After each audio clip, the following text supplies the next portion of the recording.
All right, ladies and gentlemen, welcome to another edition of the broadcast. It is, oh geez, what day is it? Wednesday? Yeah, Wednesday, July 12th, 2017. Thank you very much for being with me here for another show. I've been busy, as you know. Busy working on the film. And, yeah, that's about it. I got lots to talk about, but I haven't been, can't say I've been doing anything other than that. I'm working, and especially, with all the stuff I laid on you in the last mega broadcast that I did here. But I've,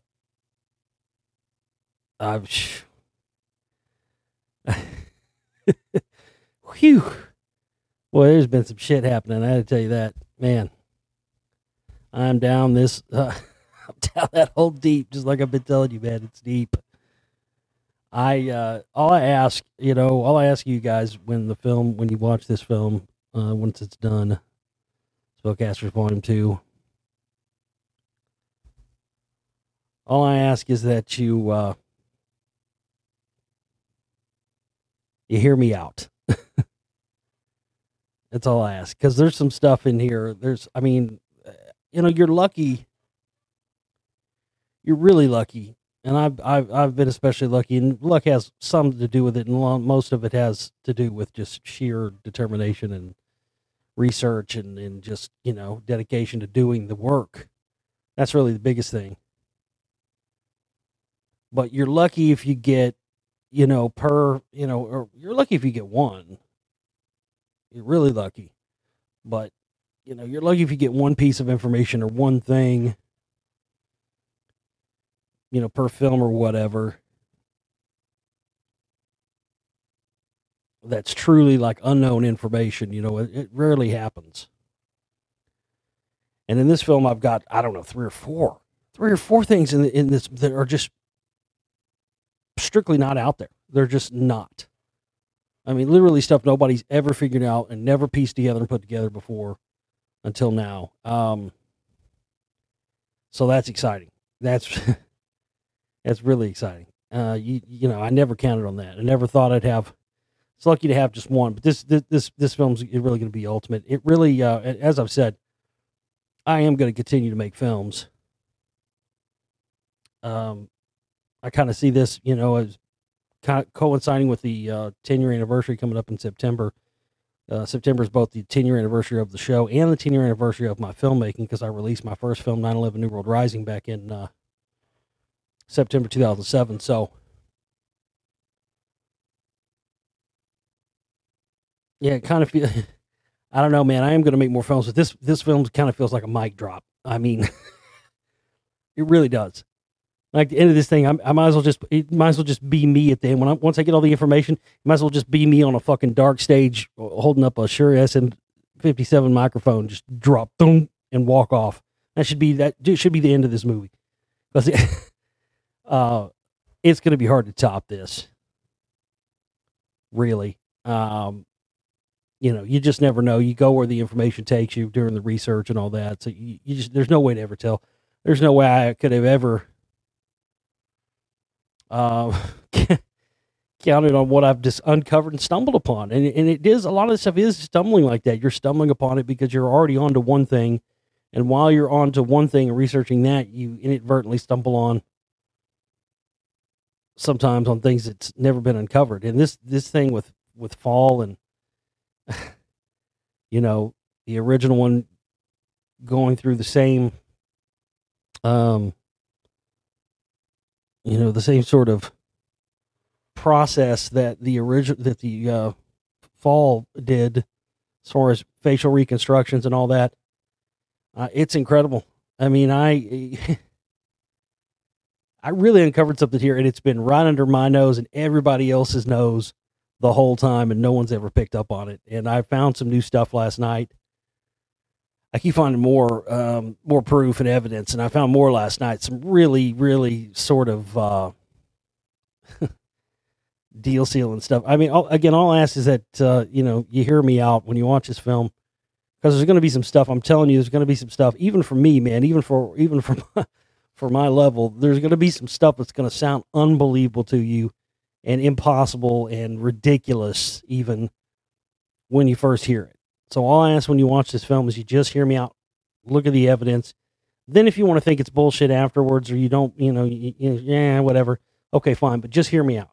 Because there's going to be some stuff that when you first hear me say it, I'm just going to give you fair warning. There's going to be some stuff in this when you first hear me say it. Your very first reaction, there's no way your very first reaction will not be, what? No way. That's your reaction, because that was my reaction. But I found more evidence last night and more stuff. I keep finding more and more. It's undeniable. It really is. And it's going to, like I said, it's going to sound ridiculous. It's going to be on the level with, it's going to be on the level with the people, like I've talked about, the people that think Alex Jones is Bill Hicks.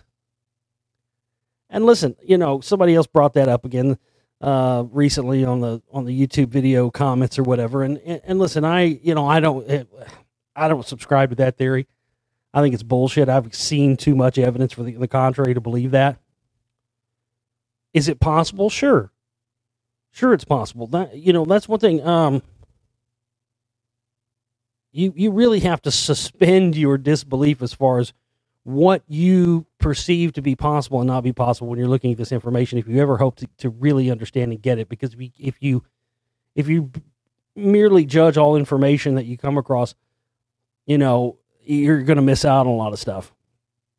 So yeah, but there's a lot of stuff like that. There's a lot of stuff like that for me.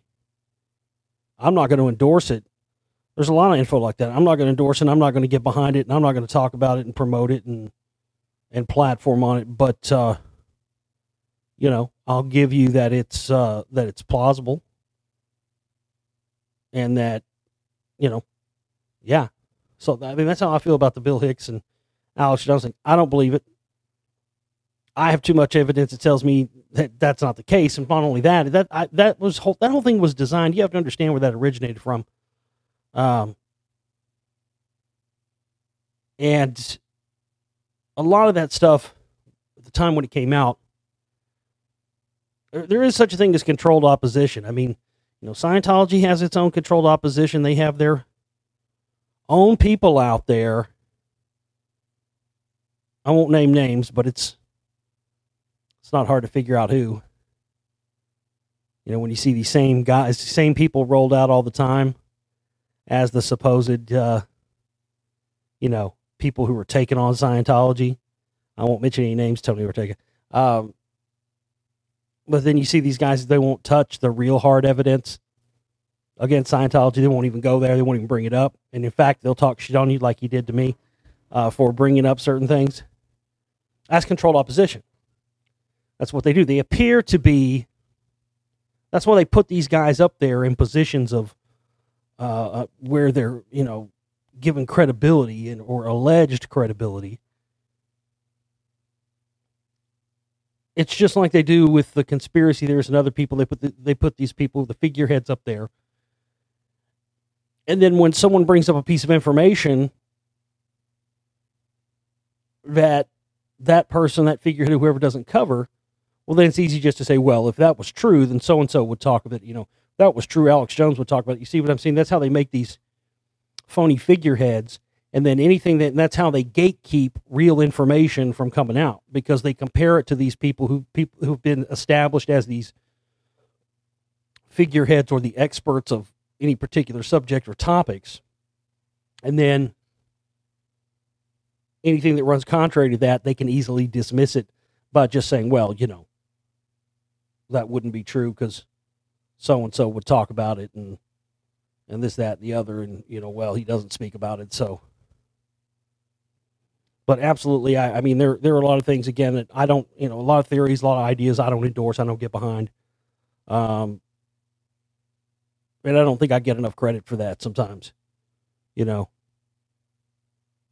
I'll get trashed for not supporting somebody's pet idea or a pet theory, but I never get the credit for saying, give them that, not, you have the right to believe whatever you want to believe. I'm not, but don't expect me. That's my problem with it. These people try to bully me into getting behind these fucking pet theories of theirs. That's what pisses me off. And it's happened a lot of times. People getting pushy with me because they want me to talk about their pet theory and endorse it. And I look at it and I just say, I can't endorse that. I don't, the evidence doesn't support that for me. I see too much evidence supporting this being an ideology or something that is intentionally being pushed onto people. And, that I experienced that with the no plane thing. And when I first came on the scene, that was the big thing, the no planes on 9/11 thing. And I've always had the same standpoint on that. That's not something that I've ever gotten behind or supported or anything for exactly those reasons I mentioned before. You look at the people pushing it and whatnot. But I've always had an open mind about it, and I've always said, if you want to believe that, that's fine. And in fact, there's been a lot of no planers who, a lot of them, through the years, who have sent me emails and stuff about 9/11 New World Rising and said that's it's their favorite 9/11 film, and that I actually show evidence in that for no planes. And I just went, I do? Great. But see, that's what I want. If that person, that believes that's one of the things I always try to do with my films is to give people the ability to take the information. And that's why I'm so meticulous about having all of the facts and having all the proof to back it up, is so that, people then can go through this and watch these things and make their own decisions, again. So I've had people who, don't believe in the no plane theory thing like that film. And I've had people who are into that theory. And, so that's the same thing here. And again, some of the stuff I'm going to be talking about and saying this is, it's going to sound crazy to you at first, but man, when you see the evidence, wow. That it always, it really ends up being what you set out for it to be 100%. Stuff always changes whenever you're making a film, but man, this one in particular, and this person that was the person who the old Paul became, because it came to me really quickly when I first figured it out. I said, well, what, okay, he got the facial reconstruction and all that stuff, and he went on to be another famous musician. Who could it have? And it just boom popped in my head instantly. There was never like, could it be this guy? But could it be that? There was never a second guess, and there was never a second person who I thought it might. It was instantly. I knew who it was. But I just had never gotten to that point of finding the information to really, because I, like everybody else, again, this is where the disinfo. There's so much. Let me tell you, there's so much disinfo surrounding this whole Paul McCartney thing. There is so much. There's so much fabricated evidence. People altering video clips to make it sound like he's saying, like different members of the Beatles are saying Fall or Bill. Every one of those is fake. Every one of them. Because I've got all the original clips down. All of them are fake. The one from Imagine where he says something about, the part where he says the thing about the Fab Four, and then George goes the Fab Three, and John goes, yeah, the Fab Three. That's all real. But then he says something about Beatle Bill. That's not what he says. Somebody has edited that and changed it. He says something about, I saw Beatle Bill or not Beatle Bill. That's how they edited it. He says, I saw Beatle Ed. Which some people have said is the one of the stand-in doubles for Ringo. And he said, I saw Beatle Ed was up number 5 in the charts in Sweden this week. And then next, George says, oh, Beatle Phil over here is making a pig of himself. And that's what they took and edited to make it sound like he was saying Beatle Bill. He's talking about Phil Spector. They're eating breakfast. Phil Spector sitting right across from him. And and they even got the camera on. He's stuffing shit in his mouth. And George is kind of fucking with him. He's like, Beatle Phil over here is making a pig of himself. And so I never thought I didn't realize, just like everybody hasn't realized, there's so many things that are coming to light. I think this is really, it's just incredible to finally straighten all this out and feel like, we can close the books on it when it's done. But when I first realized who it was, I said, well, okay, well, when did this person come on the scene or whatever? That would tell me a lot.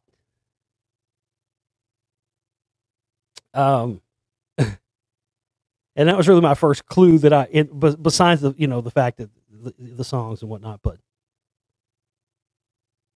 and lo and behold, of course,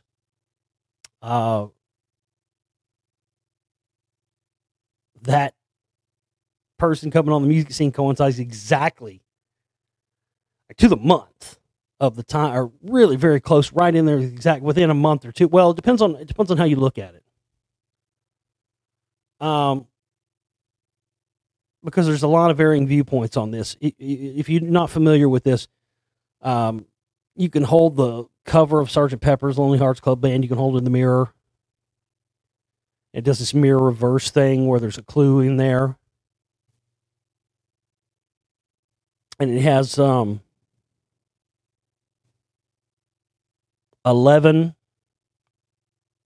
and then the Roman numeral 9s for 9.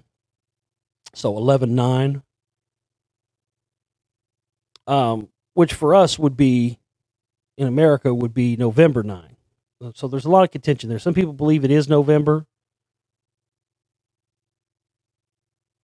And then other people believe no, which is true, that in Europe they actually put when they're doing dating, which is actually true. They do put the day first and the month second, which is the reverse of how we do it. We do like 9/11, would be month first, September 9, and then the day 11, right?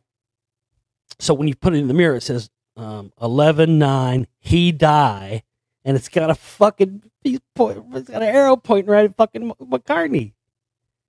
It's again, they just reinforce that. So some people believe it's 9/11. So some people believe that he died or supposedly died on 9/11/1966, and others believe it was 11-9.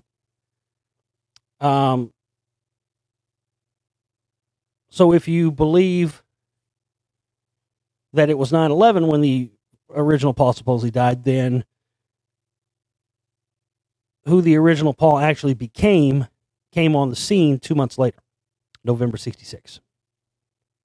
Out of nowhere. And that's what's interesting about this person's story. Yeah. It literally says this person came out of literal nowhere. God, I can't wait to tell you all this. This is going to keep me busy for quite a while, even after the film's done. I have a feeling I'm going to be doing a lot of shows, a lot of guest appearances, maybe even some live presentations. I mean, literally, no one else has cracked this. And I think, in my opinion, it's the most significant unknown piece of the whole fall puzzle that anyone has uncovered yet. And I'm the guy that's uncovered it. It's not bullshit.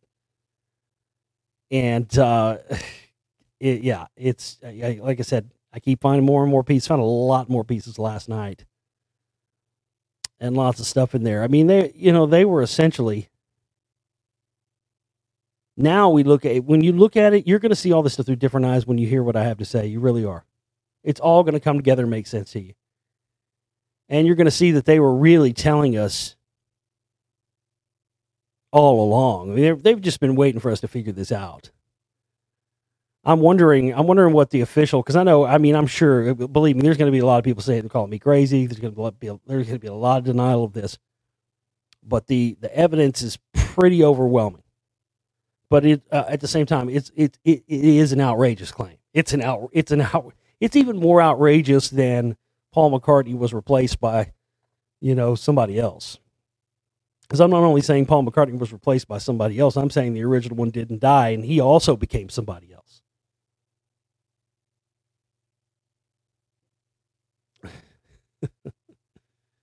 Oh my goodness. So yeah, it's definitely getting exciting. But more importantly also is how I'm connecting this and weaving this into everything else, and how I'm also connecting it to what we already covered in volume 1. because I know it probably sounds on the surface like it wouldn't have anything to do with that, but I assure you it all does. It's all going to nexus back to Scientology. It's all going to nexus back to MK Ultra and all the rest of it, but with a twist and with stuff you've never thought about, and with revelations about, again, the death of Kurt Cobain, Randy Rhoads, the fall thing, lots more. The whole 60s. So we're going to cover it all. I mean, this is really the ultimate. I mean, I may use this as the tagline. It really is going to be the ultimate musical conspiracy film. I mean, there's a way you can cover everything. You'd have to make a 20-part fucking epic series to cover every musical conspiracy, because everybody's going to say, well, what about this one? What about that one? I'm going to say, well, look, man, there's only so much time you can have. So he's going to be fucking probably 4 hours anyway. I don't have time to get into fucking Tupac and fucking Biggie and fucking, not that those aren't important, but I don't have time to get into every one of them. I mean, there's a lot that I know about, and a lot that I really intended to actually cover this. I'm just not going to have time for, but it's going to be an experience nonetheless. Somebody on this is and yes, I did, for the person who left this comment on YouTube, I have come across this info before, and I have heard about it. It's fucking hilarious. Someone left a comment on YouTube and said, did you know the original Ringo was a man called Barry Starkey? He died in a drumstick-related injury in the early 60s. What, a fucking Spinal Tap death? Is that where Spinal Tap got that from? He died in a drumstick-related injury in the early 60s and was replaced by his twin sister, Rachel, who later had a sex change and changed her name to Richard. I've had naysayers peeping at me, too. You never see Ringo topless in beach photos with other Beatles. Strange. Love and peace. Yes, I'm aware of that conspiracy theory. I'm aware of, the transgender conspiracy. Yeah, I think there's a black guy on YouTube or something makes YouTube videos about that. There's a whole separate subset of conspiracy theories relating to different musical acts, not just the Beatles. The Rolling Stones, supposedly the Rolling Stones are all trannies or all fucking transgender, like every one of them. Yeah, I mean, Charlie Watts does kind of look like an ugly woman. I'll give you that. Anyway, there's a whole subset of conspiracies, but the one in particular here, this person's talking about, is that Ringo's a woman, and also there's also a whole separate set of conspiracy theories that Fall was a woman. Not only did they transform this dude into Paul McCartney, they also used, I don't know, it's also a woman at some time. Again, that falls under exactly what I was talking about earlier. For the purposes of my film and my work, I'm not going to be covering that, not be going there. It's not relevant to what I'm putting forward with my work here.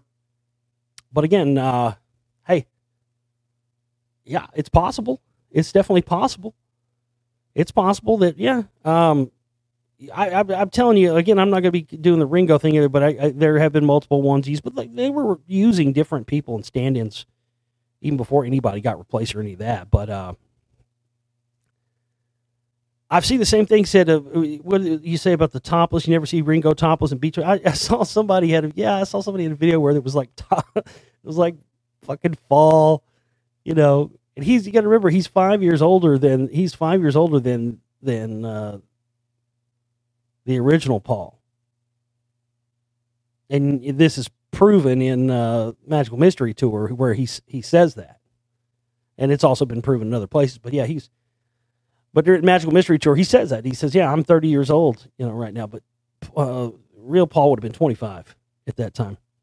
Interestingly enough, is that there's 5 years of difference between, well, that's all I can say for now, but anyway. So yeah, I saw this, it was like Fall, with his shirt off at the beach or something in the water, and like, fucking, they were like, doing like the John Madden, like circle screen, writing on the screen thing. We were doing that like with his moves. Look, he's got moves. They're moves, dude. They're, I don't know. I was kind of, I laughed at it. Thought it was funny, but, again, it's one of those things. Yeah, it's possible, but I'm not going to get behind it and endorse it for the purposes of my film, my work. But I will say this. So I knew about that already and had heard about Ringo and Paul and, the possibility that they're actually women, all this, blah, blah, blah, blah, blah. And about a week or so ago, I was going through some of the footage.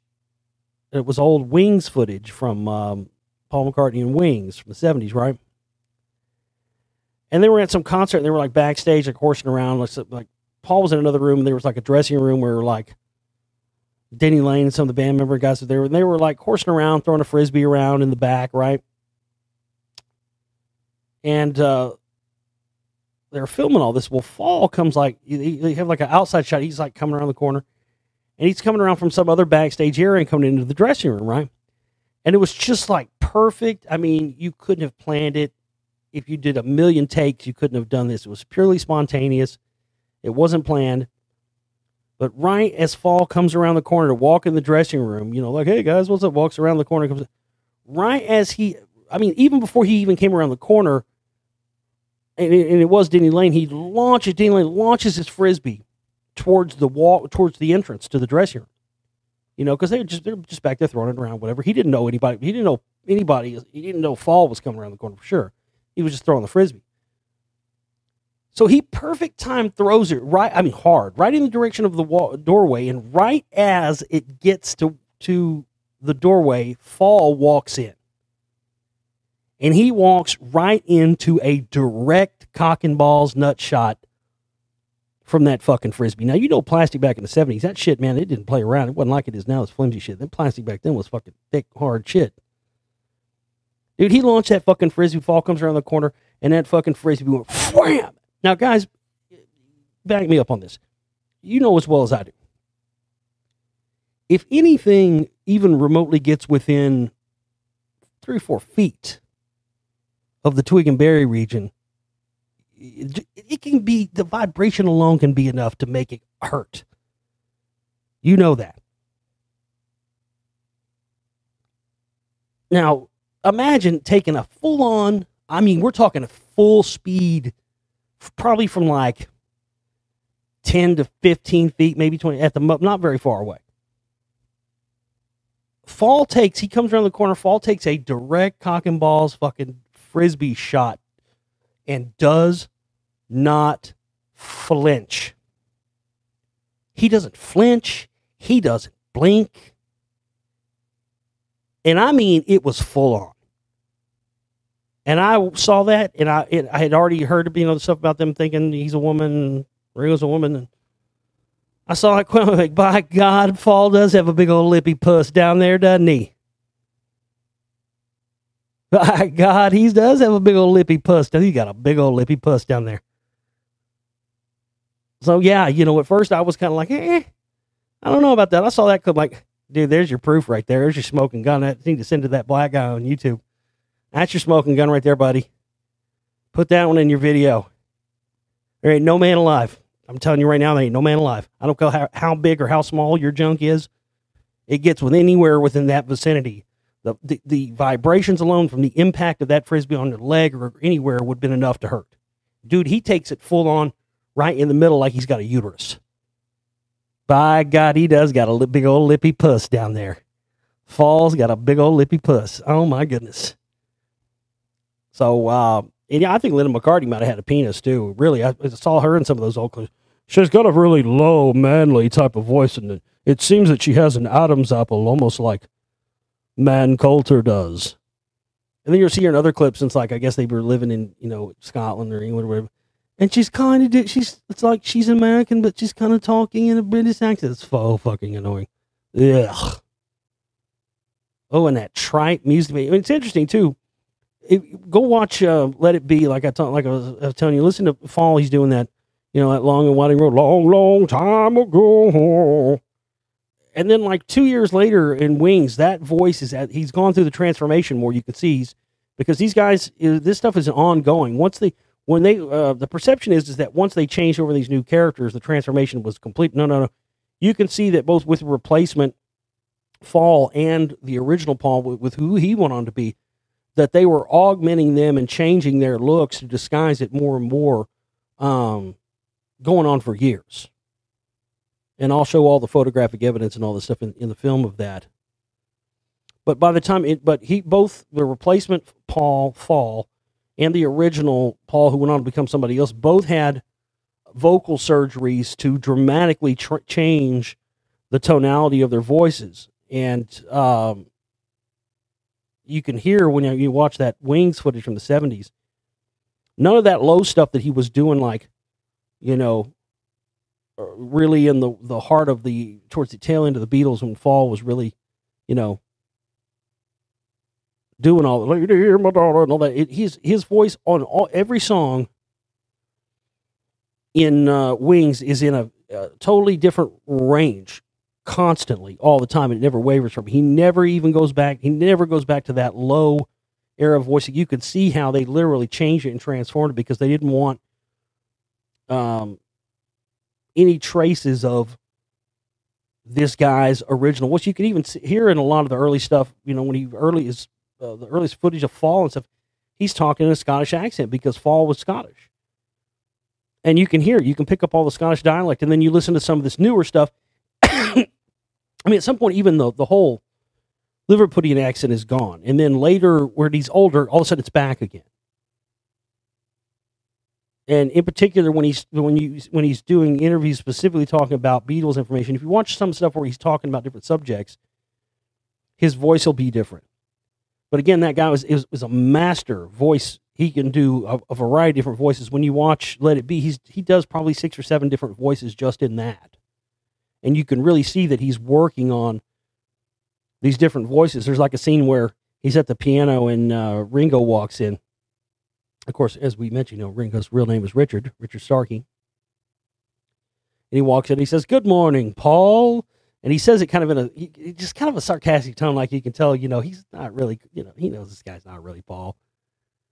And then Paul says, "Good morning, Rich." And just this voice that you never hear him do ever again. It doesn't sound like Fall at all. You can really hear him going through the different voices and whatnot. But I guess maybe he, maybe in the augmentation surgeries, maybe that's what was his. By the time he got to Wings, he was like, okay, Linda's got a penis, so I need to lose mine, and I need them to put a big old lippy puss down there, and then I'll just sing the castrato for the rest of it. I mean, because when you listen to all that stuff, he's seeing this,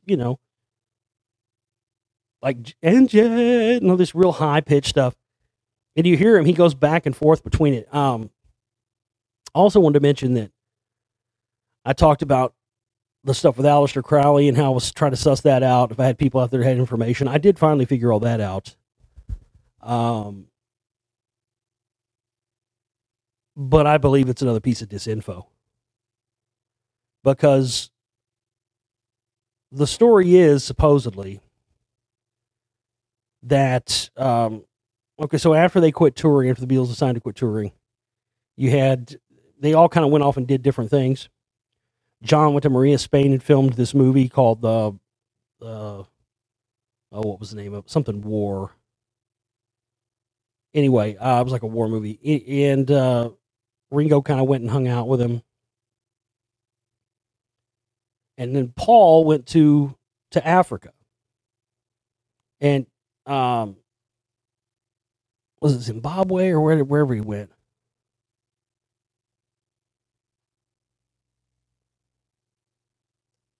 And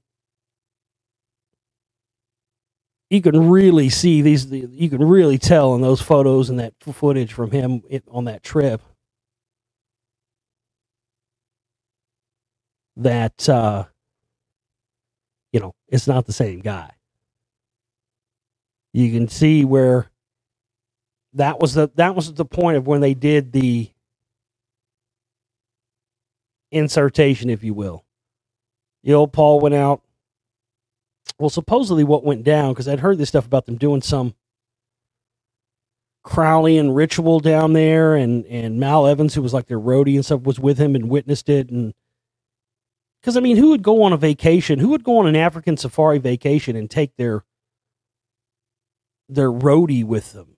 You know what I mean? That's odd in of itself. That's Mal Evans was kind of like a roadie slash bodyguard type thing, but he also co-wrote a bunch of the songs that he never got credit for, and he supposedly was writing his memoirs when he died, and he was gonna spill the beans on the fall thing. But it just seemed odd that, because none of the other Beatles did that, they didn't take a member of the Beatles crew with them on their personal holiday. Right? That's what this was supposed to be. Paul's personal holiday to Africa on a safari or whatever, but he takes Mal Evans, his roadie, with him and nobody else. Didn't take, I guess he wouldn't have been with Linda by then, but of course he wouldn't have taken Jane Asher. Why not take Jane Asher? He was, if you believe that he's the real Paul, then why didn't he take Jane Asher with him? He was engaged to her, right? Because she knew that she was already hip to what was going down. So supposedly what they did, and this is supposedly the story is that they did some sort of Crowleyan type of ritual. This is all contingent on you believing that the original Paul died, and in fact I don't. But their story is that they conjured up the spirit of the recently deceased original Paul and put his soul and spirit into Fall, and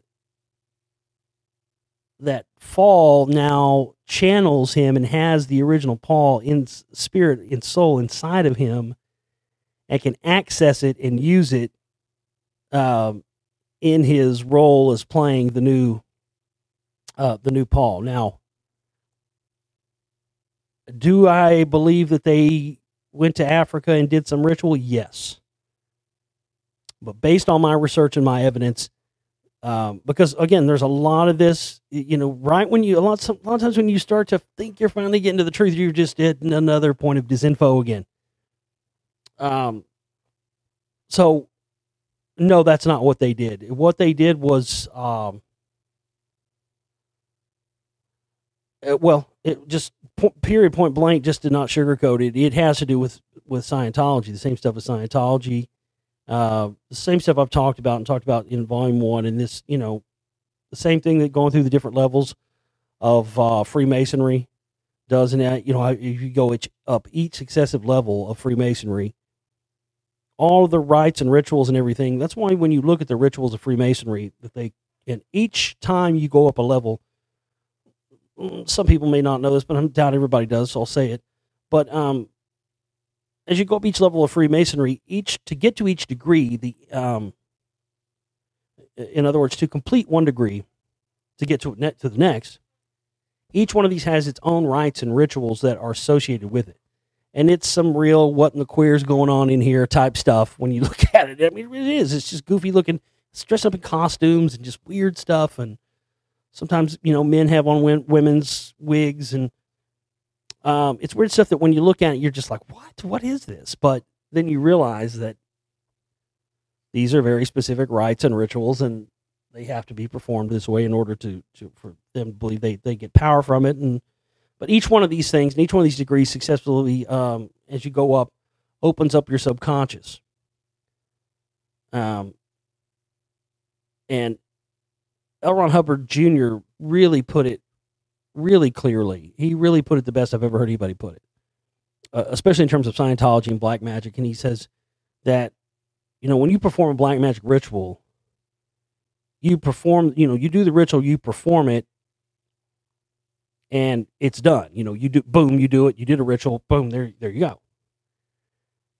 And he says, but Scientology is a black magic ritual that's drug out slowly over long periods of time, so that you don't even perceive the effect of it, and that's what it's all about. And that's real. Such a brilliant way of putting it, because that's what Scientology and Freemasonry and other so-called illuminated fraternities have in common with each other. Is the as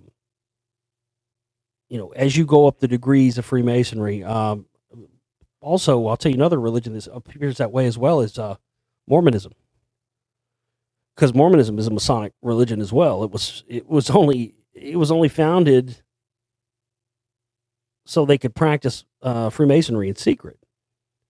Because during that time there was a thing where this Freemason guy went and wrote a book and spilled all these, like 1700s, 1800s guy, maybe 1800s. This guy spilled the beans on Freemasonry. He went and joined them, and then fucking sang like a canary. Wrote a whole book about all the stuff, all their secrets, and you take a blood oath with those guys.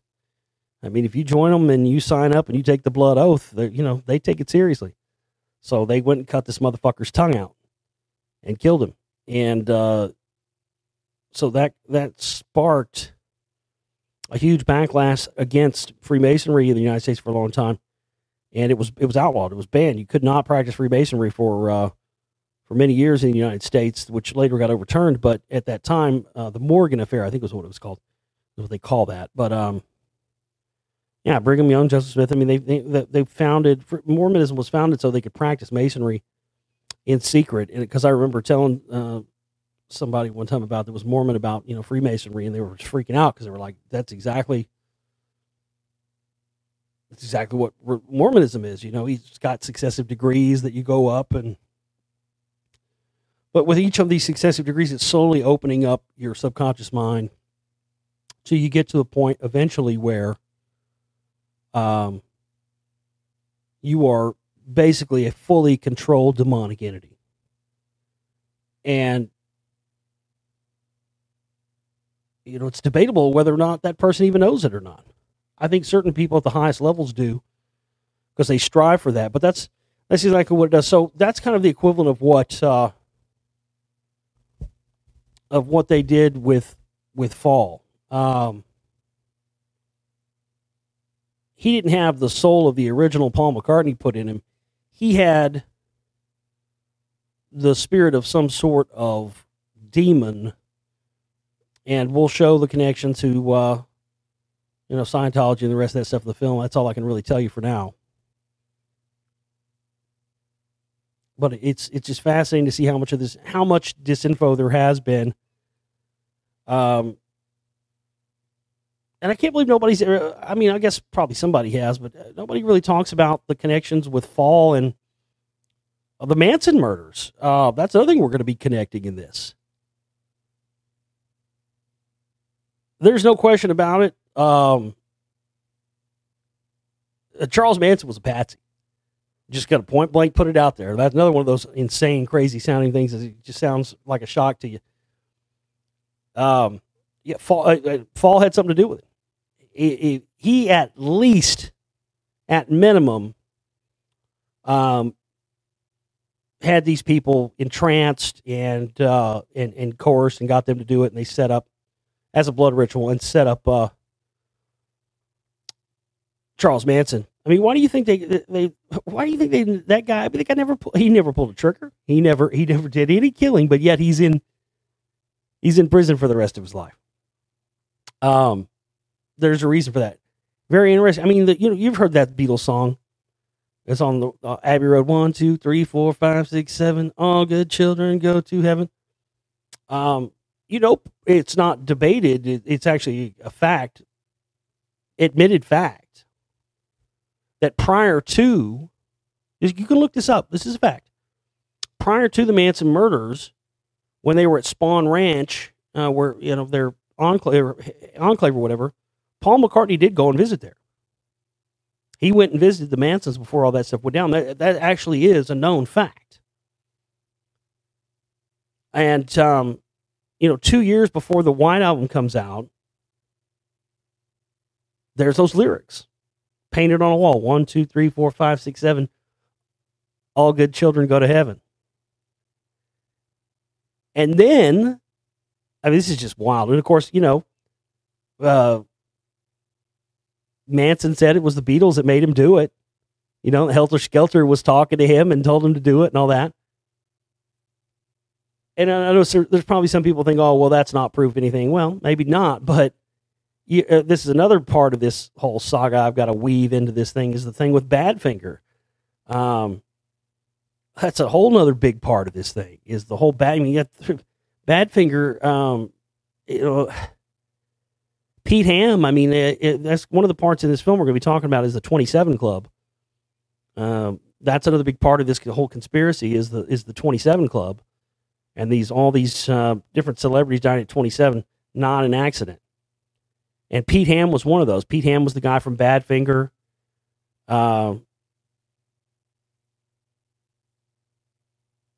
And it's crazy. One of the songs that Badfinger had, if you listen to the biggest hit, and I love the song, is that no matter what you are, I will always be with you. And that kind of sounds like a Beatles, you know, song, like it's something Paul would have wrote, but supposedly Paul didn't write that, but it really sounds like he did. But the other song they had that was a big hit was If You Want It, Here I Am, Come and Get It, but you better hurry 'cause it's going fast. That song Badfinger made that a hit, but it didn't come out till 71, 72, I think. It was the 70s when it came out. Well, I have footage I'm going to be showing in the film of the Manson women prior to the murder of Sharon Tate at Spawn Ranch on film singing, If You Want It, Here I Am, Come and Get It, but you better hurry 'cause it's going fast. In like 1968 or 60, whatever it was, before the Manson murders happened, before the Sharon Tate murders happened. Who wrote that song? Paul McCartney. Fall.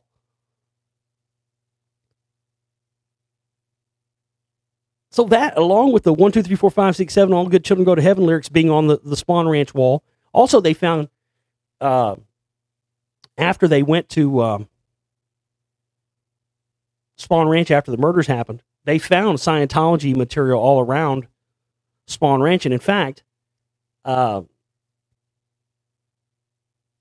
Manson was a Scientologist for a period of time. And there's conflicting things with it. They claim that, of course, with the safe answer, the answer that covers their ass, they claim he was crazy, of course, like, you know, going with that narrative, and so they kicked him out.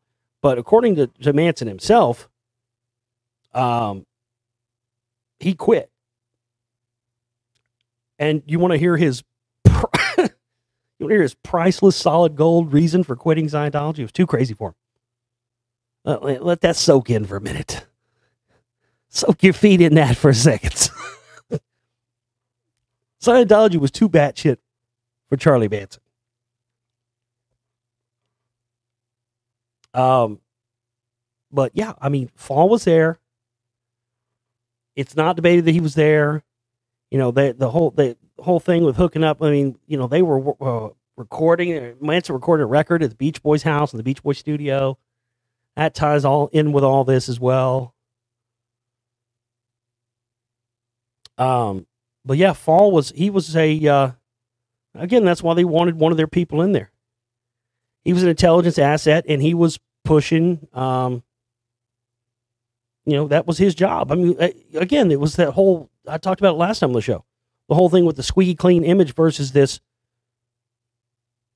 them wanting to change the image of the Beatles and use them to promote and use drugs. Another example of that, there's a song, there's a Paul McCartney Wings song, is it High, High, High? We're going to get high, high. It's a fucking, like, oh, all of a sudden McCartney's doing dope smoking songs. So wasn't he the guy forever, you know, squeaky clean image talking about, oh, you shouldn't do this and whatever. And all of a sudden here he is, gets his first new band. Cause none of the other Beatles did that. Then they may have talked about, you know, using drugs and stuff. And they all did. Listen, none of them were saints when it came to doing drugs. They were all fucking, I mean, John was doing heroin for a while. Ringo pretty much stayed completely coked out from 1967 till about 1988. He was totally zonked on coke for over 20 years. And George was not. I mean, everybody talks about George being Mr. Hippie, transcendental meditation, Hare Krishnas, and all that. But he was a fucking doper too, and he was a cokehead too. He was a big coke. He had a big problem with coke. George did for a long time in the early 70s. They don't talk about it much. They hint about it. If you watch like the documentaries, like the Scorsese documentary, they hint about it a little. But he had a major. The thing, what it was, he fucked his voice up on the cocaine. That's what, George never saw, really saw the Beatles, the post Beatles solo. Besides Paul McCartney and Wings, they didn't really tour a lot. Ringo was toured a lot. Ringo's had his all-star bands a lot. I saw one of the incarnations of that many years ago, back in the 90s. It's always like Ringo and like, a rotating cast of different other well-known musicians and stuff. John toured a little bit with Plastic Ono Band, but really not a lot. And then George did very little touring solo. In fact, the only tour that because he didn't do a tour. When you watch the concert for Bangladesh, the concert for Bangladesh is George Harrison's first post-Beatles live performance. A lot of people don't realize that when they watch that. And he did another album after All Things Was Past. I can't remember which one it was. I mean, it might have been the Dark Horse album. That whole Dark Horse period through the 70s, that's why because that music's kind of, you listen to that period of George Harrison's music, and it's, once you realize that he was a complete coked out mess, cokehead during that time, then it all makes sense. You're like, okay. Because it sounds like overindulgent, let's do it again, man, let's do it again. And he's talking, they talk about that in some takes, George, we're doing 139 takes, for one song, or fucking spending 6 months on a kick drum sound, or whatever. But yeah, even Phil Spector said that. There's an interview with Phil Spector in the George Harrison documentary, and he's like, he was bound to call. He's like, George is a perfect. He's like, no, he's not a perfectionist. He's like, anybody can be a perfectionist. Anybody can be a perfect. He's like, George is not a perfectionist. He just wants to experiment and do it and do it and do it and do it again, as many takes as it takes for months on end until, it's right where he wants it to be. So he did that Dark Horse album, and they did the tour for that, and there's footage of it, and that whole tour got notoriously bad reviews because people did not like the show. Supposedly his voice was totally gone. There's one clip of it, of him doing What Is Life in that Scorsese George Harrison documentary. Boy, yeah, it's bad. Shows him backstage gargling the honey and the vinegar and stuff. Yeah, so he fucked his voice completely up on coke. And, so, I mean, all those guys. But I just think it's hilarious. But they weren't singing, it wasn't like the Beatles split up and all of a sudden they're writing the Let's Get High, High, High, like Paul and stuff. But yeah, he was an intelligence asset and still is. And it just shocks me that how much stuff is out there. There's been so much of this stuff, like the whole Manson connection thing. Stuff's been out there for years, and it's like nobody cares because people want to believe the falsehood. People are so invested in the lie that they can't see anything else but that. They would prefer the lie to the truth because that's what they're used to. They're so used to the lie. They don't want anything but that. I'll give you another example of this. There's a famous story of when Wings were in Japan in the 70s, and Fall got busted for some weed by the Japanese. And this was all in the newspapers. This was all reported by. It just blows my mind. It was a big whole thing with him being detained, and he was in jail for 9 days. In Japan, But it wasn't the possession of marijuana that they had him detained. They could have easily let him go, especially a big star like him. Didn't have very much anyway. But they had detained him, and they were detaining him for Interpol. Now, usually a big star like that, in and out, no problem, whatever. When the Japanese authorities had him in custody, they put him through the whole absolute ringer and booked him like they would anybody else. But they took fingerprints, biometric, all that stuff. And when they ran it through the database, they went back to Fall and said, who are you? You're an imposter.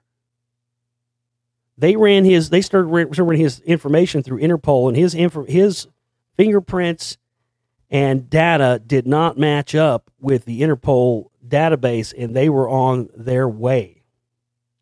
Eventually, got some sort of government intervention came in, and they smoothed it over. Of course, his intelligence connections came at that point. But they detained him in Japan for 9 days. It was all reported that the blood type didn't match. His blood type didn't match what they had on record. His fingerprints did not match what they had on record.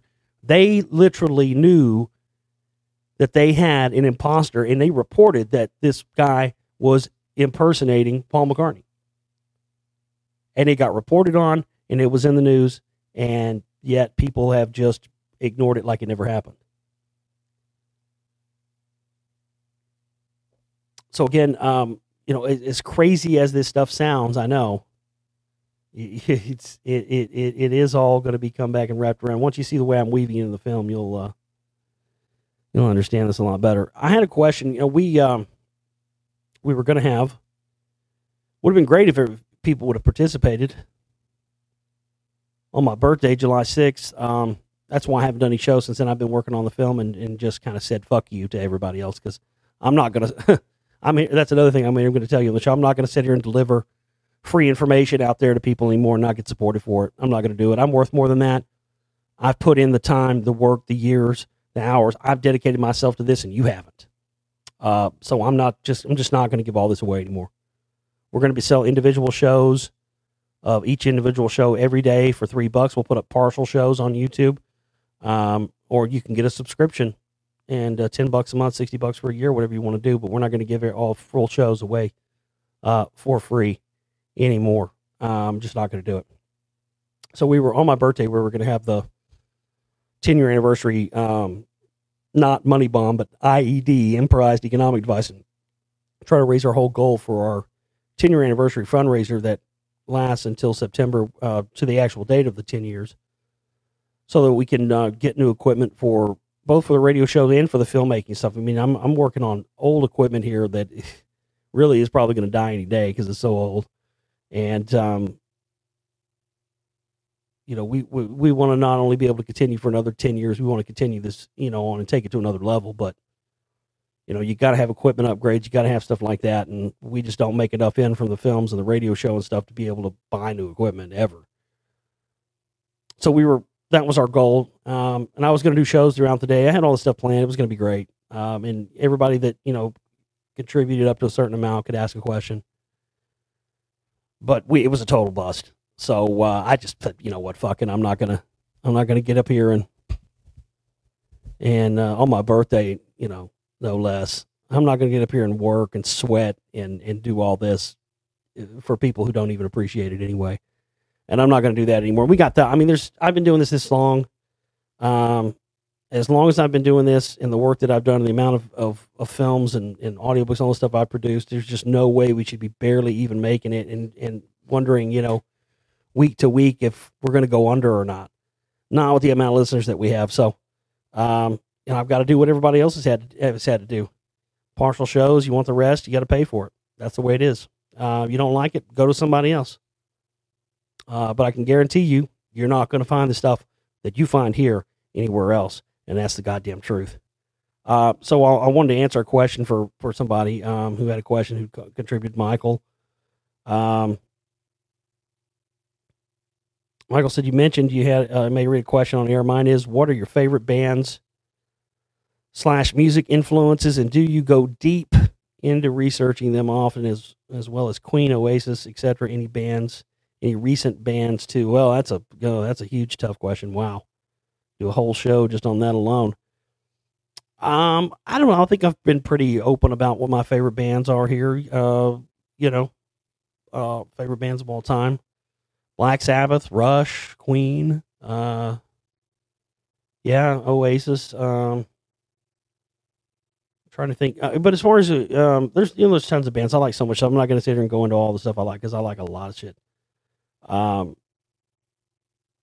but I think the interesting part of your question is, um, do you go deep into researching them often? I've never really thought about that, but you're right.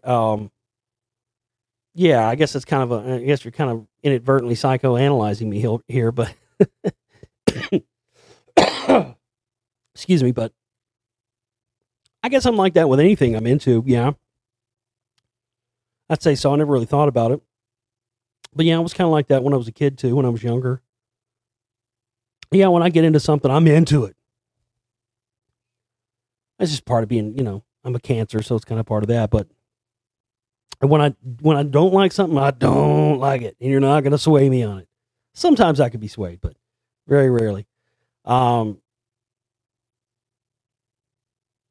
but my tastes have changed through the years. I mean, I like a lot of different stuff from a lot of different time periods, and I don't just like one style of music. I've got I do like hip hop. I do like country. Some not new country, just old country, but alternative country, and I like and a lot of indie rock bands, and I like some metal bands. I like some hard rock. Yeah, I've got a very eclectic taste in music. If you ever listen back in the day when I used to have the live stream, I'd play a lot of music and stuff like that. But as far as like, do I go deep into researching them often? Yeah, yeah. If I'm into a band and they're one of my favorite bands, yeah, I would say I probably end up knowing as much as there is to know on each one of those bands. Yeah, which also it coincidentally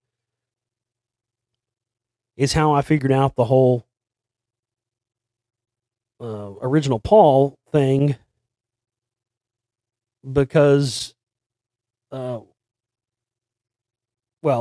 I'll just leave it at that. That's how I figured it out, because I just happen to already have a lot of this information, so it was already there. I just didn't know how it connected, and I went, wait a minute, that's why this. Ah,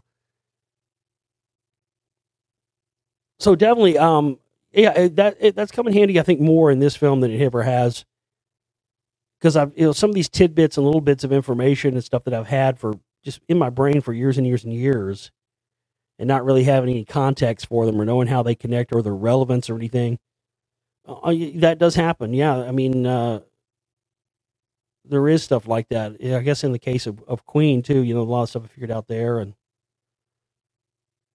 um, also Mike had a question about Rush, as I mentioned them.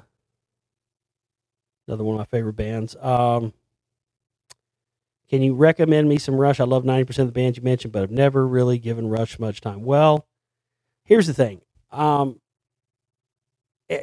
me, I don't know. I was a fan of them since I was a kid, since the 80s. There was an old wrestling team, not team, but whatever. The Von Erichs. Some of you may not know who they are. Some of you might. A lot of them, most of them died, strange circumstances and whatnot. But they used to come out to that. When I was a kid, I used to watch it with my uncle, and World Class Championship Wrestling used to come on Channel 11 here. They had the Freebirds, and actually a lot of the people that ended up later in the WWF got their start wrestling here in Dallas. I remember a wrestler called the Dingo Warrior. He used to wrestle the Von Erichs. He became the Ultimate Warrior. So there was, and even before there was WrestleMania, that was like they had the big thing is Texas Stadium was in the 80s, and that was what eventually became WrestleMania. And anyway, Von Erichs used to come out to Tom Sawyer by Rush, and that song always stuck in my head. That with that Moog sort of, that sound and just the lyrics and everything. I remember I used to hear that in arcades when I was a kid. My dad would take me to arcades, and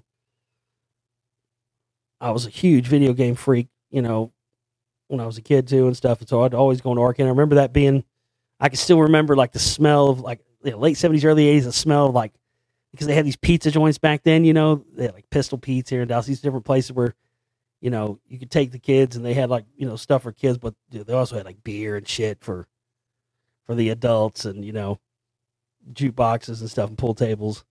But I can remember like the smell of like pizza and like Michelob draft beer and like fucking, Tom Sawyer. I can remember that as a kid. So somebody gave me a moving pictures, Rush moving pictures cassette at some point in the 80s and had that song on it. I liked that song. So that was the first album by Rush I ever got, was Moving Pictures.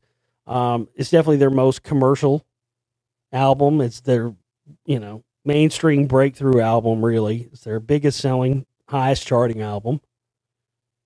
And definitely, I would say probably their most accessible album. Yeah. So that's a good place to start. But Rush is Rush is a totally different animal than other bands. And it might be too late at this point. I don't know. Depends on what your constitution is like, and it really depends on if you're a musician or not. Because Rush is the kind of band that, it's not to say that all people who are a fan of Rush are musicians. They certainly aren't. But it helps if you're a musician. It's very difficult to get your mind around Rush if you're not a musician, I think. Again, I've known some people that are Rush fans that aren't musicians, but really, you have to play, like, you have to know, or at least have some idea yourself from having played an instrument yourself, just how difficult it is, the things that they're doing and what they're doing, especially in the context of a 3-piece band. And the thing about it is too, they're the most difficult band to suggest stuff to get into because, again, I got into them until I was a kid. I got moving pictures. Then the second thing I got from them was this thing they had in the 90s. It was like a double CD set. It was called Chronicles. It was like a greatest hits. And that had a nice, sort of collection of all their stuff up to like late 80s maybe or something. It was a nice little collection. But that spawned me because there were songs on that, songs that I heard, that made me want to go back and hear the whole records. But Rush is such a different band in terms of, every one of their albums is different. No two albums are the same. They had different periods. And each one of their records is representative of that time period. More than any other band. They're a totally different animal than any other band. They really are. In most bands you have, the people associate the lyrics and stuff with whoever's singing them. So in most bands, especially rock bands and stuff, the lyricist generally is whoever the vocalist is, but that's not the case in Rush. At least not until the second record. The first record was, like most bands' first records, it sounds like their influences. That's what the first record of Rush sounds like. Doesn't have Neil Peart, the famous drummer. He's not in the band yet. But if you like your rock and roll with, on the bluesier, Zeppelin-ier, Blue Cheer, The Who type of side, with a side of Canadian bacon, it's great. It's a great record. That first Rush record's good. But then you get into Fly By Night, which is the second record. Neil's in there. You can already hear a sea change in the music, and also in the fact that Neil becomes primary lyricist. So very rare that you have the drummer, this guy who's this virtuosic drummer, but who also writes all the lyrics. So second album, Fly By Night, highlights from that album, the song Fly By Night, a song called In the End, which is among their best. The third album, Caress of Steel, Caress of Steel's a weird fucking record. It really is. There's all kinds of fucking Lord of the Rings shit on there, and I think I'm Going Bald. But again, with all Rush records, even some of their weaker records, they only have a very few weak records, really. there's always at least one or two really good songs on their records. And with their records, a lot of their records were really just excuses for them to tour around it. Because some of the songs on some of the studio records that don't come across well, you go and you see them and you hear them live, and they're almost become completely different songs live. So with Rush, live albums are sort of with most bands, live albums are sort of an afterthought. With Rush, the live albums are an integral part of the listening experience, because much of the songs, a lot of the songs they translate completely different, and they're way better. Some of the live versions of Rush songs are way better than the studio stuff. So that third album, man, I don't know, Caress of Steel, yeah, I'll put you like this: Caress of Steel and Vapor Trails, which came out in like 2002 or something. Those are my two least favorites. And they had different periods, and again, each period of time for Rush is very representative of the technology that was available at the time, the recording technology, the musical technology. So even some of their ones that aren't their best records still, are valid. Then you had the fourth record after Caress of Steel. This was where they were almost about to get dropped by the record label, 2112. This is where we start to say, okay, get your pen handy. 2112 is a must. It's the first record of theirs. I would definitely check out the first three records, or at least, go and listen to some of the songs. But man, 2112 is where you start. That's where they really started to really become what they would eventually become. And it's the first half-side concept record that they would do. And when you look at some of these concept records, you have to understand they were doing it in the context of vinyl, which is back again. But if you're listening to them on digital versions, you don't really get this. Those three records, starting with 2112, Farewell to Kings, Hemispheres, those three records are very important. Number one, they're among three of their best that they ever did. But what a lot of people don't know is they are actually all, at least the A-sides of those records, are all part of one continuous story. And a lot of people don't know that, surprisingly enough. But 2112, that A-side, this guy leading a revolution against a tyrannical government, with music, a lot of Ayn Rand inspired stuff in there. But even though that album came out like the year I was born, when I heard it in the early 90s as a teenager, it was just as relevant to me as it would have been to anybody then. I got it, understood it. That was the first time when I went, oh shit. This is beyond just like Tom Sawyer or, songs you hear on the radio by Rush. This band, they're fucking saying something, man. These guys, this is fucking, listen to this. And it's an amazing, experience to listen to that thing for the first time, especially with the headphones on. It's just it takes you on a musical journey. It's fantastic. So yeah, that's all those are three great records. Again, we're talking about strictly studio records right now. I'll get to live in a minute. So you've got 2112, Farewell to Kings, Hemispheres, all three great records, all three fantastic albums. And those records also have the B-sides, which not B-sides that were left off the record, but the B-side of the record of those doesn't pertain to the concept or the story, but they all three both have some really good songs on those other sides. Circumstances, Twilight Zone, The Trees. There's lots of great tunes through there. And then we get to Permanent Waves after that. After him is Permanent Waves. Oh, Permanent Waves, killer record. Killer record.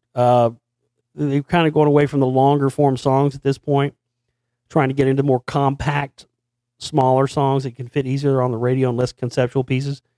But just a fantastic record. Spirit of the Radio, Entre Nous, and just the masterpiece on the last song on that record, which I was lucky enough to get to see them do a couple of times. Just a fantastic, sprawling, multi-piece, epic song. what else? And then I think after that you had the breakthrough album, Moving Pictures. That was their biggest, most commercially successful album. You know, you're talking Tom Sawyer, you're talking Red Barchetta. And then we start to move into the 80s, into the synth period. The first album from that sort of synthy period was Signals. The next one after that was Grace Under Pressure. Signals and Grace Under Pressure are my two favorite from the synth era. Now, a lot of people, there are some people who don't like the synth era of Rush. But whether or not you like that era or not, all the eras of Rush are all important to the overall picture and story of their progression. But Signals is a great album. I don't really consider that one too synthy. Some people do. But when I was a teenage Rush fan, I didn't like the 80s Rush very much, not because it had synthesizers, but when I was a teenager, I was really against political music. I hated it. I had a fucking vendetta against it. My attitude when I was younger, when I was a teenager, was I listen to music to escape. I don't want to hear about fucking politics and fucking war and all this horse shit. You know, I want to be entertained. I want to be distracted. I can fucking go turn on the news and hear about politics and bullshit. You know, let's hear about something else. So they had a few songs within that synthy period, like Distant Early Warning and stuff. It was the 80s, Cold War, you know. It was kind of the thing to do. So when I was younger and a teenager, I really didn't like that stuff. As I got older and went back and listened to it, and now, you know, now you listen to that stuff, you're like, well, yeah, any Rush is better than no Rush, really. And then they got to Power Windows in '84, and Power Windows was a real tough one. I like it more now than I did. Power Windows was a tough one for me for a long time because Signals and Grace Under Pressure had a lot of synth stuff, but fucking Power Windows was like the geargasm of synthesizer stuff. And now we're talking not just, you know, before they'd been a lot of analog stuff, which I love. I love analog synthesizers. I've owned a lot of them. There was a lot of the analog stuff there for a long time, but now you start getting into digital stuff and you start getting into MIDI. And Rush was really one of the first bands to use MIDI and sequencers and all that stuff live in the context, especially with the context of a 3-piece band. Because they would have all these samples and sequencers going, and they would all be triggered by all three band members at various points within the show or the song. Because Geddy would have like 8 synthesizers, and he's playing bass. He's playing synthesizers, he's singing, and he's controlling Moog foot pedals. And the same thing with Alex, the guitar player. You know, he had Moog pedals, so there would be times when he would trigger synthesizer stuff. Neil had pads and different things. He would trigger sounds, and they would fly in sounds. There's like a sound on one of their later albums on the song Roll the Bones. There's like it's like an organ sound. And if you see them do that live, you don't see, because Geddy's busy playing bass or whatever, so you don't see him do they'll hit those 2 notes on his keyboards. They've got it on a sampler, right? And Neil's got a pad over on his drum kit. Like, so whenever it comes to that part of the song, he just hits a mallet or a pad or something, and it triggers that sound. And that album, the other reason that album is significant, Power Windows in '84, is that it signals the end of analog recording for Rush. Of course, all the albums up until Power Windows in '84 had been recorded analog. That was the first album. Not only did they come in with all these new digital sequencers and digital synthesizers and, you know, the Synclav, what was the thing called? The Synclav Clavier, all this digital sampling. You know, it was the very early days of those digital polyphonic synthesizers. And you also had digital recording. Those early days of digital recording, which is, you know, a lot more brittle sounding. But yeah, all of the Rush albums after Power Windows were all recorded digitally, with the exception of Counterparts in 1993, 94. 93, that was still the best tour of them I ever saw, was Counterparts tour. That was fantastic. Then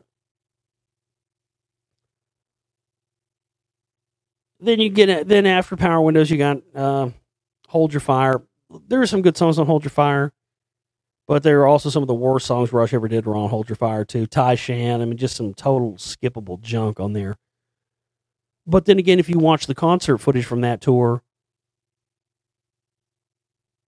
It's one of their best. It's called A Show of Hands. It's fantastic. Then you had Presto. Presto's a much maligned album. It gets a lot of crap. Again, there's some great songs on Presto.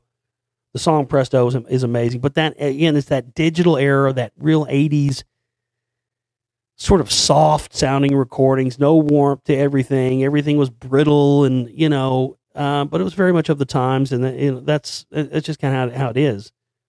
You had to Roll the Bones after that. It was a good record. And then Counterparts was sort of the return to a much heavier sound. They had Kevin Shirley produce that record. And he refuses to do anything that's new. That's why he's a cool producer, Kevin Caveman Shirley. He made Getty play through his old Ampeg amps and, old Fender Precision basses. And, everything was recorded analog. And then after that, you had Test for Echo. I saw that. That was a great tour. The Test for Echo album has some good songs on it, but kind of skippable.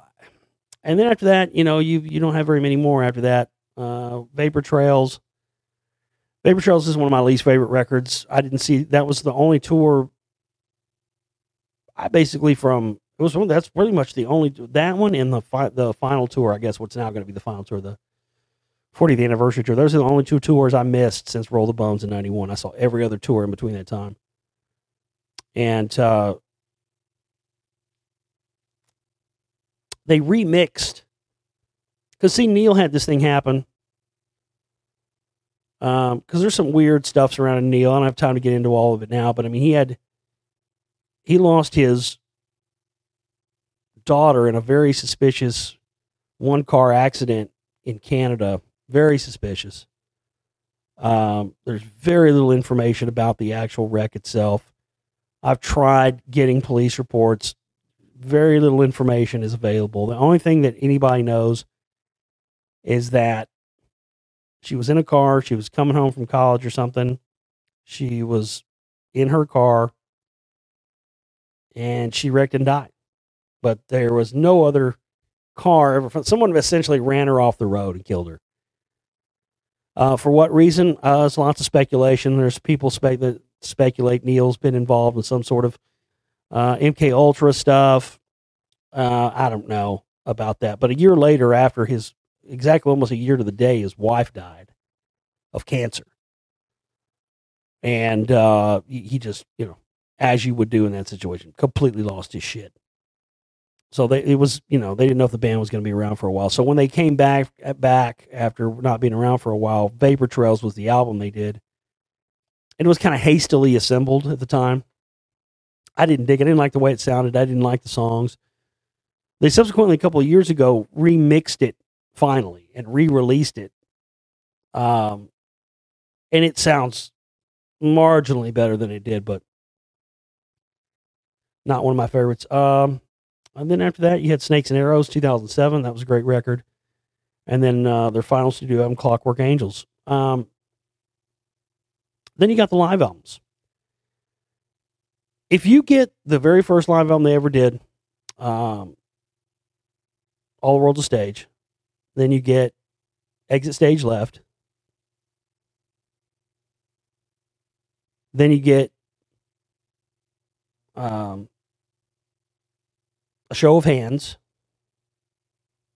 So All the World's a Stage, Exit Stage Left, A Show of Hands, and then one they came out with in the 90s called Different Stages, which has 2 discs of stuff taken from sort of the early 90s period, and then has a disc from the Hammersmith Odeon from like 76 or 70. Anyway, let me run the list for you again. All the World's a Stage, Exit Stage Left, A Show of Hands, Different Stages.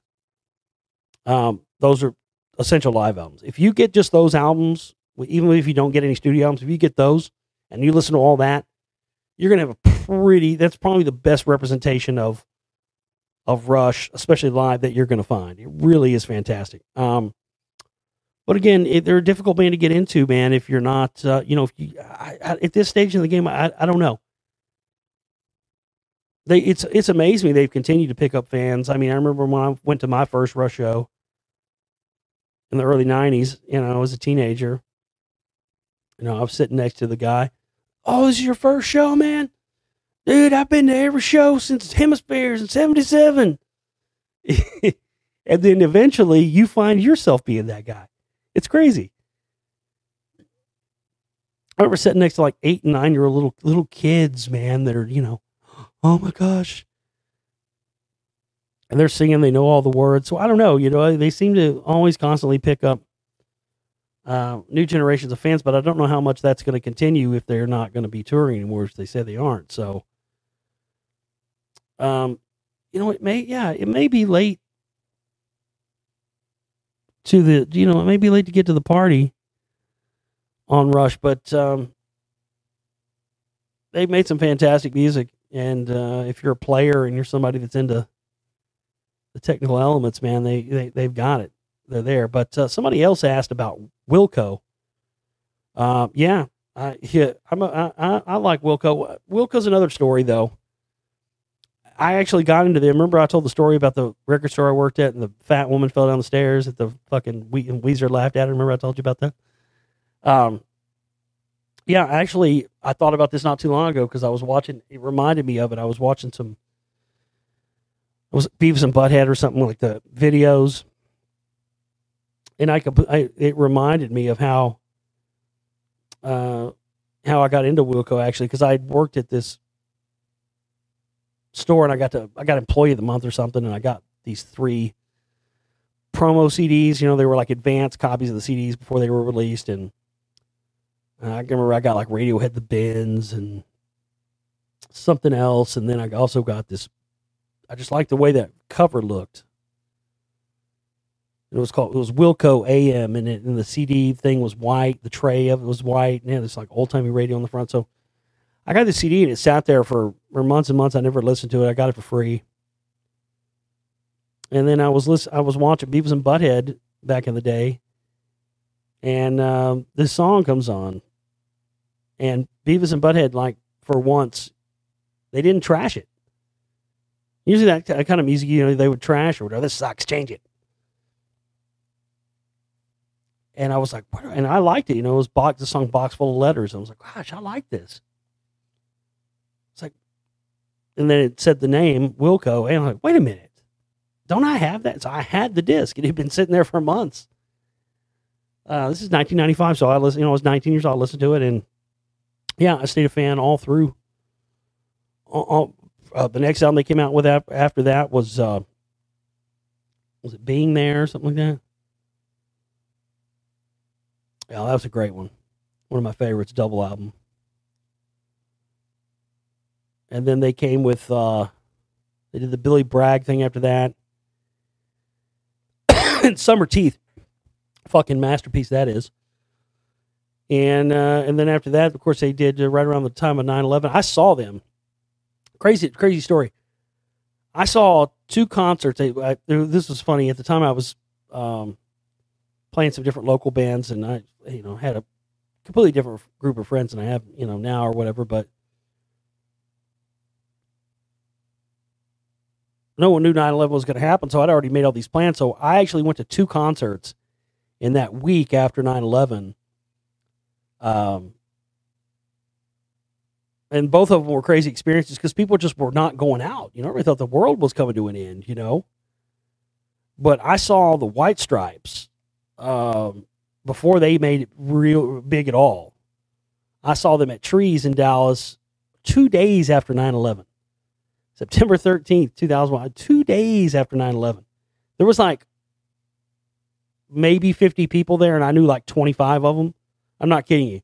Half the people that were in attendance at that show were people I knew. There was hardly anybody there. Another band called the Greenhorns opened for them. To me, they blew the White Stripes off the stage, but they were good. And then that following Saturday, I was supposed to go with this friend. She was taking me to see Wilco, and they were filming this documentary at the time. They were filming it like old school 16 millimeter movie film, and it eventually became this documentary called "I'm Trying to Break Your Heart," which was detailing their recording of their album.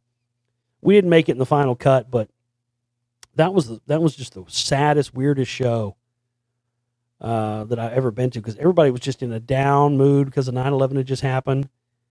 And then Wilco gets up there to play, and my favorite member of the band, Jay Bennett, the guitar player, is not there.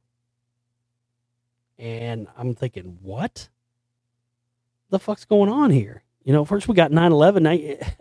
9/11 happened. Now you tell me Jay Bennett's not in the fucking band too? This is a fucking disaster piece. And it was weird, man. It was weird because they ended up having to replace him with like 2 or 3 different members. They ended up making that band huge after, you know, a big band after that, but because that was how much territory Jay covered. Played guitar, sang, wrote songs, played keyboards, arranged. I mean, he was really, they want to talk about, you know, like a John and, you know, a Paul and John type situation. Jay Bennett and Jeff Tweedy, that was Wilco to me. And they changed after that. They really totally became a different band. If you watch that documentary, you want to see what 2 drugged out asshole musicians look like. Watch that documentary, because there's a part where him and Jay are arguing over this part of this song. And if you're not a musician, you really might not intuit this or pick up on this. But if you pay attention closely to what they're arguing about, and it took me a few views of watching to really realize it, because I was paying attention to what they were doing. When you actually listen to it, they are arguing about the same thing. And they're so fucked up, neither one of them can figure it out. Like one of them say, no, it needs to be this way. And the other one say, no, it should be this way. Well, they're both right because they're both saying the same fucking thing. They're so messed up on pills that they're arguing over nothing. I mean, that's a good sign of the band. But they regrouped. They got Nels Klein in the band. I don't know. I was a huge Wilco fan. I'm going to be honest with you. I've kind of fell off Wilco over the past couple of years.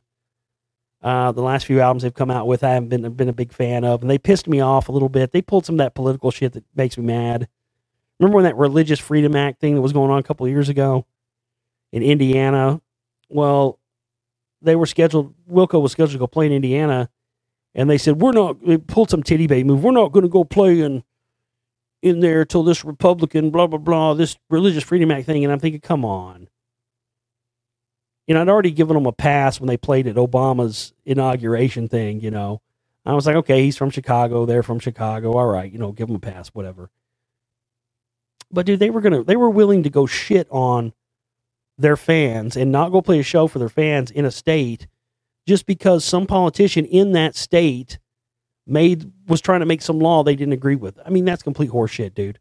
That's not their fault. It's not your fans' fault. You're going to just go. And I actually was so impassioned about it that I wrote a letter to Tony Margarita, who is the Wilco's manager. He's been their manager for many, many years.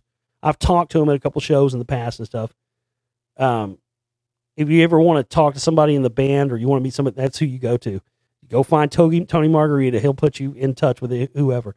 Because I had met Nels Klein back when he was playing for Mike Watt back in 1995, and I went and saw him in Oklahoma City in 2009, and he actually remembered me. I couldn't believe it, you know. That's just amazing. And I was so impassioned about that. I wrote a letter to their manager and said, "Look, this is horseshit. What are you just going to cancel shows in every state where some politician does something you don't like?" I was like, "I'll quote Freddie Mercury for you," because they did try to do this to him when they went to South Africa to play Sun City, and all the musicians were all over them for that. And his quote was, you know, if I decided not to play in every place where I didn't agree with their politics, there would literally be nowhere for me to play on the whole planet. And, you know, I kind of sent that, and I'm not saying that I'm not going to say that my letter, you know, I'm not going to take the credit and say that my letter made the difference. But very shortly after that, they reversed that. They did indeed went back to play. But I mean, you know, still the damage is done. I mean, if you want to be political, right? I mean, do it, whatever. But doing it at the expense of people who just want to come and see you play your music, who love your music, who don't give a shit about what your politics are or aren't, you know, and shitting on those people just because you got some idiot. I mean, you got idiots in left and right and in any state. I don't know. They left a bad taste in my mouth. Even though they backtracked it. I don't know. It just hasn't been the same for me. since then. So I'm a fan of their older stuff. I don't see myself listening to any. I haven't listened to the last two albums. I think they've put out 2 or 3 records since I've heard the last one. You know, I don't see myself buying their records anymore or going to any more of the shows. There's a lot of stuff like that. Sometimes you move past stuff. I've been into stuff and moved past it and then gone back and, listen to old stuff I haven't listened to in a long time too. Anyway, I hope that answers your questions. I would have liked us to have a successful IED 10-year anniversary fundraiser, but hey, you can still go contribute to it right now if you want. It'll be in the links for this video. But again, this is going to be the last of the full shows on YouTube, so get ready. TheGlobalReality.com is our website. Go there and get yourself some downloads from our download shop. We got some amazing audiobooks, and all my films are available in there to download. You can use the donate button. Our goal this week is to raise $200 by Friday. We've raised $100. We need to raise another $100 by Friday minimum. But you can also hit up our 10-year anniversary fundraiser or our monthly contribution for our operating costs. You can hit those banners up. We'll have links to those here in the info section and in the comments of the film. TheGlobalReality.com. We'll see you next time. Take care.